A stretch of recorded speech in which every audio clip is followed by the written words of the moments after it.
Bonjour à tous, ravi de vous retrouver pour une nouvelle vidéo. Aujourd'hui, nous allons aborder un nouvel épisode de la session GeoBook où je vous présente des ouvrages de géomatique. Sans plus tarder, générique.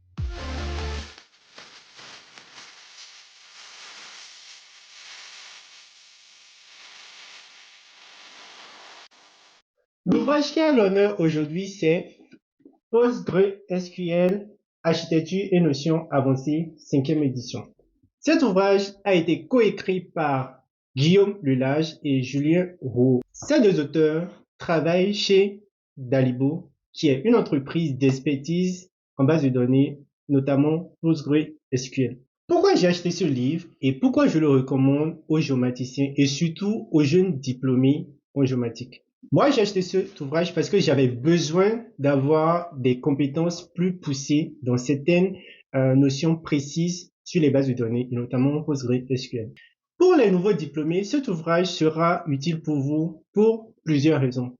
Tout d'abord, lorsque vous intégrez une nouvelle entreprise, généralement, l'entreprise a déjà une base de données ou plusieurs bases de données et on va vous demander de prendre en main ces bases de données-là dans un premier temps. Ensuite, on va vous demander d'administrer ces bases de données, notamment d'un point de vue gestion des droits ou gestion des objets dans la base de données.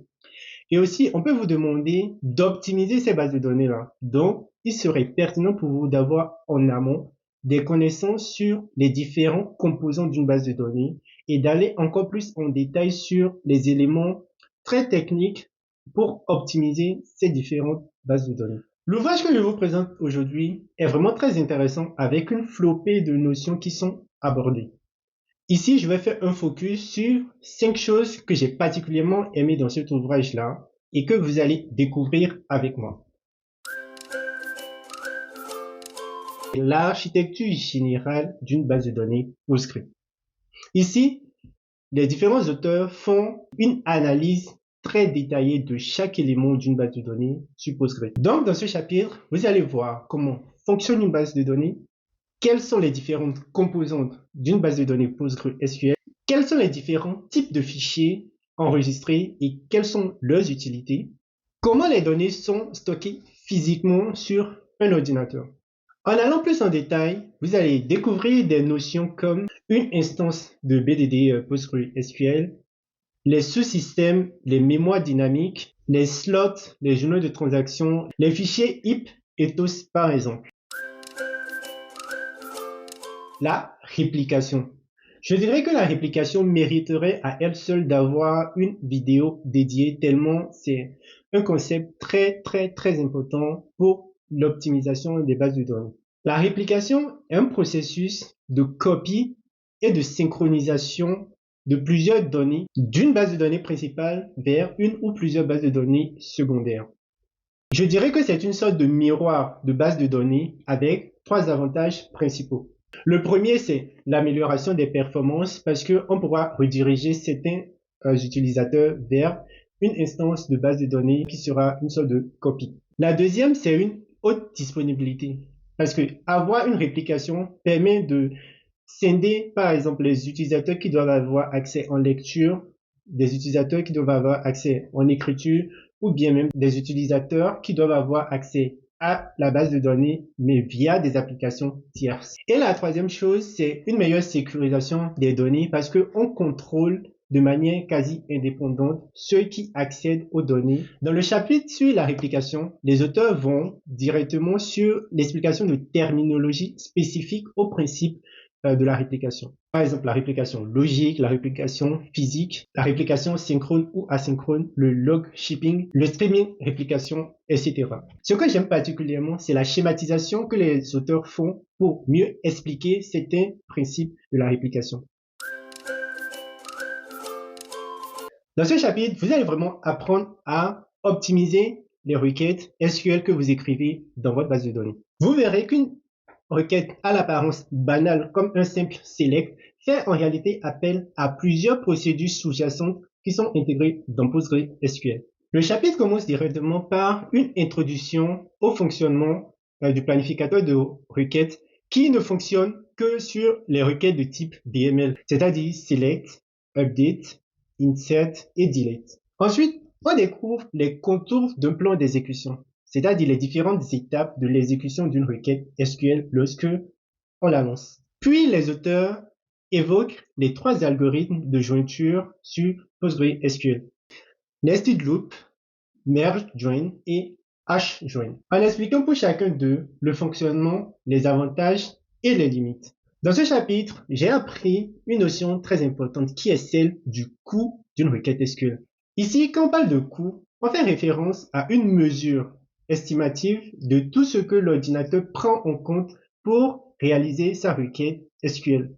Le temps d'accès aux données, le temps de calcul, les ressources utilisées, le nombre de procédures utilisées par cette requête-là. Ce coût est déterminé à deux niveaux: au début du lancement de la requête et à la fin de l'exécution de la requête. Donc, vous obtenez un chiffre qui est sur deux niveaux. Pour retrouver ce coût-là dans une requête SQL, il suffit juste d'utiliser le mot-clé explain au début de la requête. Par exemple, explain select étoile from data. En ayant ainsi connaissance du coût de la requête que vous exécutez, vous pourrez maintenant passer à l'étape d'optimisation.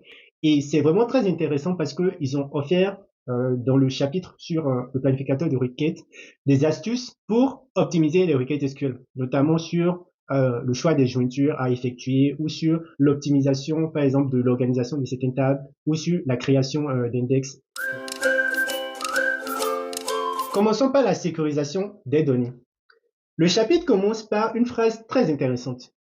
Il ne faut pas nécessairement se connecter à PostgreSQL pour pouvoir accéder aux données, voire les modifier. Le fait que ce ne soit pas simple à faire signifie néanmoins que c'est malgré tout possible. Ici, les deux auteurs nous alertent sur la nécessité de bien structurer les règles de sécurité pour accéder aux données dans PostgreSQL. Et dans le chapitre 16, ils reviennent sur les règles de sécurité sur deux niveaux. Tout d'abord, la sécurité au niveau du moteur de base de données. Ensuite, la sécurité au niveau du système d'exploitation. Deuxième point de cette partie de sécurité, c'est le plan de sauvegarde et de restauration. C'est une notion capitale parce que elle fait appel à tout ce qui est historisation de la donnée, mais aussi la capacité à pouvoir garder les données, les archiver, mais aussi à pouvoir les restaurer si besoin. Elles permettent de se protéger contre une perte définitive de la donnée. Généralement, dans les entreprises, le géomaticien ou l'administrateur de base de données géographiques définit un plan de sauvegarde où il va spécifier la récurrence et la fréquence des sauvegardes qui doivent être faites. Troisième point, les opérations de maintenance. Ce sont des opérations qui sont effectuées de manière ponctuelle pour assurer le bon fonctionnement des bases de données PostgreSQL. C'est un peu comme une visite médicale de routine ou une visite technique qu'il faut faire régulièrement pour s'assurer que soit votre corps est en bonne santé ou que votre moyen de déplacement est aussi en bon état. Quatre opérations de maintenance sont particulièrement importantes pour bien administrer vos bases de données géographiques. Il s'agit de Vacuum, qui permet de lutter contre la fragmentation des bases de données, Reindex, qui permet de limiter la fragmentation des index, Analyze, qui permet de mettre à jour les statistiques sur les données, et Cluster, qui permet de réorganiser les données d'une table en suivant l'ordre des index. Chacune de ces opérations est détaillée avec un focus qui est effectué sur les différentes étapes intermédiaires. Cela permet de mieux visualiser l'utilité de la dite opération. Puisque ces opérations doivent être effectuées régulièrement, les deux auteurs proposent des différents outils et moyens pour pouvoir automatiser les différentes opérations. Pour moi, ce chapitre qu'on vient de voir est celui où j'ai appris le plus de choses dans le livre. Et le dernier point que j'aimerais voir avec vous, c'est celui des KPI et des statistiques d'activité. Dans le monde professionnel, l'un des mots que j'ai le plus entendu jusqu'à présent, c'est KPI. KPI, ce sont les indicateurs clés de performance. Ce sont des indicateurs spécifiques qui, lorsqu'ils sont bien définis, permettent d'analyser la performance d'un processus. Ici, en l'occurrence, la performance des bases de données, notamment géographiques. En tant que professionnel des SIG, il sera courant, si vous gérez des bases de données, que les opérationnels vous demandent souvent des statistiques sur les bases de données. Par exemple, savoir combien de connexions ont été effectuées, savoir qui a accès aux données en lecture ou en écriture, savoir le nombre d'objets qui ont été créés, supprimés ou modifiés au cours d'une période donnée de temps, et également voir la taille pour suivre l'évolution des bases de données. Tout cela permet de monitorer l'activité et de pouvoir l'optimiser si besoin. Et pour vous-même, en tant que professionnel des SIG, avoir des statistiques sur les bases de données que vous gérez peut vous permettre de mieux gérer ces bases de données-là ou d'optimiser par exemple des requêtes qui sont les plus récurrentes en les identifiant au préalable. Dans le chapitre 13, les deux auteurs font un point sur les différents outils et processus internes pour pouvoir visualiser les statistiques sur une base de données PostgreSQL. Vous verrez les spécifications avant la V15 et après la V15. Il y a une petite nuance. Les termes pgstat, pgstat-activity sont expliqués plus en détail dans ce chapitre-là. Vous apprendrez par exemple à retrouver le nombre de connexions totales, le nombre de connexions actives, identifier les requêtes les plus longues, suivre l'évolution de la taille des bases de données et également calculer la durée moyenne des requêtes. Voilà les 5 choses que je voulais vous présenter sur cet ouvrage-là. J'espère que vous allez l'acheter. Il est à 52 € et franchement, il est très bien. Je pense que je vais le garder durant toute ma carrière. Et j'ai écrit rapidement avec Monsieur Lelage sur LinkedIn. Il a été très cool. Donc, je vous invite à acheter le livre, surtout si vous êtes nouveau diplômé.